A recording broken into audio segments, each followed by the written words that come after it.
Hello আসসালামু আলাইকুম viewers, চলে আসলাম নতুন একটি ব্লগ ভিডিও নিয়ে। আর আমাদেরকে আফাজউদ্দিন স্কুল থেকে ইনভাইট করা হয়েছিল, তো আমরা বের হয়ে পড়লাম আফাজউদ্দিন স্কুলের উদ্দেশ্যে। আর আমাদের বের হতে একটু লেট হয়ে গেছিল। কোথাও বের হওয়ার আগে যখন দেখি আমার বাগানে এতগুলো ফুল ফুটেছে, তখন তো আমার মনটা একদম খুশিতে ভরে যায়। গাইস, ফাইনালি আমরা বের হয়ে পড়লাম। আর আমাদের বাসা থেকে আফাজউদ্দিন স্কুলে যেতে রিক্সাতে প্রায় 10 মিনিটের মতো সময় লাগে। গাইস, আমাদের আসতে একটু লেট হয়ে গেছিল। দেখুন, আমরা আস্তে আস্তে অনুষ্ঠানটা শুরু হয়ে গেছে। গাইস দেখুন, স্কুলের গেটগুলো কত সুন্দর করে ডেকোরেশন করা হয়েছে। আর আমার ছেলে তো মাশাআল্লাহ যেখানে যাবে সেখানেই খেলাধুলা শুরু করে দেবে। আর ওর এই হাসি খুশির মুহূর্তগুলোকে আমি খুব খুশি মনে এনজয় করতে পারি। আপনারা সবাই দোয়া করবেন আমার বাচ্চাটা যেন সবসময় এইভাবেই হাসি খুশি থাকে। এরপর ভাবলাম যে ছেলেকে কিছু ফটোশুট করে দেই। আর ফটোশুট করার জন্য কিন্তু অন্য পাশে খুব সুন্দরভাবে ডেকোরেশন করা হয়েছে। আর আমার ছেলে তো কোনো মতেই ফটোশুট করতে চাচ্ছে না, কারণ তার মন তো ওই যে খেলার দিকেই। দেখুন গাইস, আমার ছেলেটা যে কি পরিমাণ দুষ্টুমি করছে। যাই হোক, শুধুমাত্র তো ওর দুষ্টুমি দেখলেই চলবে না, আপনাদের সঙ্গে অনুষ্ঠানে কিছু মুহূর্তগুলো শেয়ার করছি।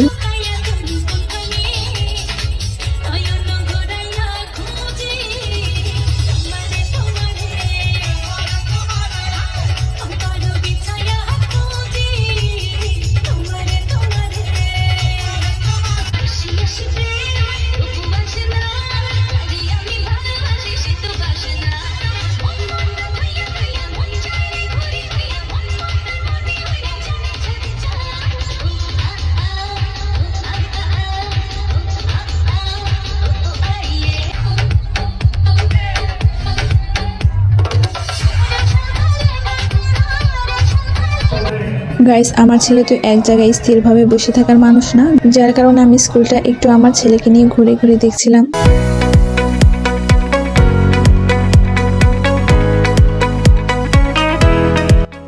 আর স্কুলটার ব্যাক সাইডে কতগুলো সুন্দর সরিষার ক্ষেত রয়েছে। আর এখান থেকে দেখতে একদম প্রাকৃতিক দৃশ্যের মতো লাগছে, তাই না? আর আমি এখান থেকে চেষ্টা করেছি স্কুল কলেজের পুরো ভিউটা এই ভিডিওর মধ্যে আনার জন্য, জানি না কতটুকু পেরেছি। আর এখানে কিন্তু সবগুলো শাখায় আলাদা আলাদা করে ভাগ করা হয়েছে। প্রাইমারি শাখা, স্কুল শাখা, কলেজ শাখা, সবগুলো সেক্টরে আলাদা আলাদা। আর এইদিকে দেখুন, আমার ছেলে বেশি পণ্ডিতি করতে গিয়ে একদম পড়ে গেছে।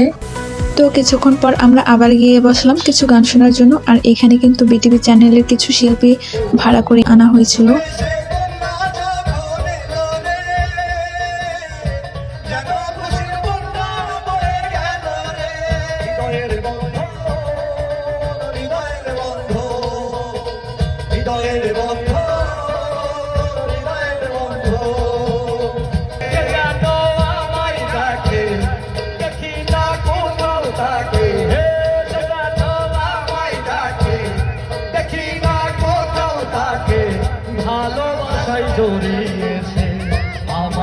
আর আমার ছেলের তো এই অনুষ্ঠানে একটুও মন টিকছিল না, যার কারণে আমরা বের হয়ে পড়ি। আর যেহেতু আফাজউদ্দিন স্কুলের পাশে একটি সুন্দর বড় একটি নার্সারি ছিল, এর জন্য আমরা সেখানে গিয়েছি কিছু চারা গাছ কেনার জন্য। আর এই পাশে একটি লোক বসে বসে চারা গাছ বুনছিল। আর এই পাশটায় অনেক সুন্দর সুন্দর চারা গাছ রেখে দেওয়া হয়েছিল। আর আমার ছেলে তো এখানে এসেও দুষ্টুমি শুরু করে দিয়েছে। এই পাশটায় কিন্তু অনেক সুন্দর সুন্দর ফুল গাছ রয়েছে, ঝাওয়া গাছ, ভোলা গেন্ধা, গোলাপ ফুল গাছ, মোরগ ফুল গাছ। এছাড়া বিভিন্ন ধরনের চারা গাছ এখানে পাওয়া যায়, যেগুলো এখানে ছোট থেকে রিপোর্ট করা হয়ে থাকে। এছাড়াও সবজির মধ্যে রয়েছে টমেটো গাছ, বেগুন গাছ, এরপর শসা গাছ সহ আরো বিভিন্ন ধরনের চারা গাছ এখানে পাওয়া যায়। আর তাছাড়া কিন্তু সকল ধরনের শাকসবজির বীজও এখানে পাওয়া যায়। আপনাদের যদি কারো প্রয়োজন হয় তাহলে কিন্তু এই নার্সারিতে অবশ্যই আসতে পারেন। আর এইখানে কিন্তু প্রায় সকল ধরনের ফল গাছ রয়েছে। আর এইখান থেকে কিন্তু আমি 2টি ভোলা গেন্দা ফুল গাছের চারা নিয়েছি, 2টি বেগুন গাছের চারা নিয়েছি, আর 2টি লাউ গাছের চারা নিয়েছি, আর পেঁপে গাছের চারা নিয়েছি। আর আমার ছাদ বাগানে কিন্তু প্রায় সকল ধরনের গাছ আছে, তো যেগুলো আমার বাগানে ছিল না সেগুলোই আমি নিয়েছি। আর বেগুন গাছ আর গাঁদা ফুল গাছ ফাঙ্গাস পরে নষ্ট হয়ে গেছে, এর জন্য আমি এগুলো নিয়েছি। আর আমার তো এই ফুল গাছটা দেখে এত পরিমাণ ভালো লেগেছে যে এটা আমি নিয়েছিলাম। তো এই নার্সারি থেকে আমি অনেকগুলো চারা গাছ নিয়েছি। আর এখন আমি আমার পছন্দ মতো চারা গাছগুলো নিয়ে এখান থেকে বের হয়ে যাচ্ছি। আর এটা হচ্ছে আফাজউদ্দিন স্কুলের ব্যাক সাইড।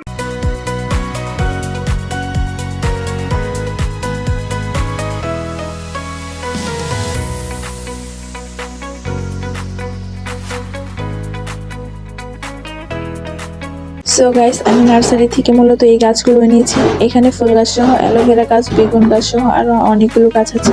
আর রিক্সা দিয়ে আসার সময় আমার এই ফুলটা একদমই ভেঙে গিয়েছিল। আর এছাড়া অনেকগুলো গাছ এনেছিলাম, সেগুলো ভিডিও করা হয়নি, যার কারণে আপনাদেরকে দেখাতে পারলাম না। আর হ্যাঁ, চারা গাছের সঙ্গে কিন্তু আমি এক বস্তা মাটিও নিয়েছি, যেহেতু আমি ছাদ বাগানে গাছগুলো করছি। আর ছাদে যেহেতু কোনো এক্সট্রা মাটি থাকে না, এর জন্য মাটি কিনে সেগুলোতে সার মিশিয়ে ভালোভাবে রিপেয়ার করতে হয়। সো গাইস, আমার মাটি প্রসেসের কাজগুলো শেষ হয়ে গেছে। এখন আমি গাছগুলোকে রিপোর্ট করব। আর যে কোনো ধরনের গাছ বোনার আগে কিংবা রিপোর্ট করার আগে এর কাগজটা ভালোভাবে খুলে তারপর রিপোর্ট করতে হয়। আর মাটিতে যদি কোনো ধরনের ময়লা, আগাছা কিংবা আবর্জনা থাকে, অবশ্যই সেগুলো আগে পরিষ্কার করে নিতে হবে। ফ্রেশ মাটিতে গাছ রোপণ করতে হয়। আর এখানে আমি একটি ক্যারেট নিয়েছি, ক্যারেটের মধ্যে আমি 2টি বেগুনের চারা রোপণ করছি। আর এই বেগুনের চারাগুলো ছিল গোল বেগুনের চারা।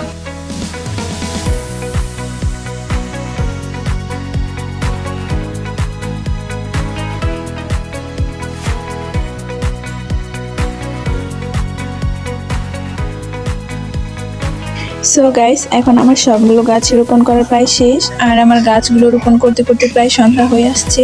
আর এদিকে গাছে একটা লাউ ছিল, ভাবলাম যে এটাও ছিঁড়ি। আর এদিকে গাছে একটা লাউ ছিল, ভাবলাম যে এই লাউটা এখন ছিঁড়ে ফেলি। সো এভরিওয়ান, আজকে এই পর্যন্তই। দেখা হবে নেক্সট ভিডিওতে। সে পর্যন্ত সবাই ভালো থাকবেন, সুস্থ থাকবেন, আর আমার জন্য দোয়া করবেন। আর যদি ভিডিওতে ভালো লেগে থাকে তাহলে অবশ্যই লাইক, কমেন্ট এবং শেয়ার করবেন। আর যারা এখনো আমার ইউটিউব চ্যানেলটি সাবস্ক্রাইব করেননি, তারা অবশ্যই ইউটিউব চ্যানেলটি সাবস্ক্রাইব করবেন।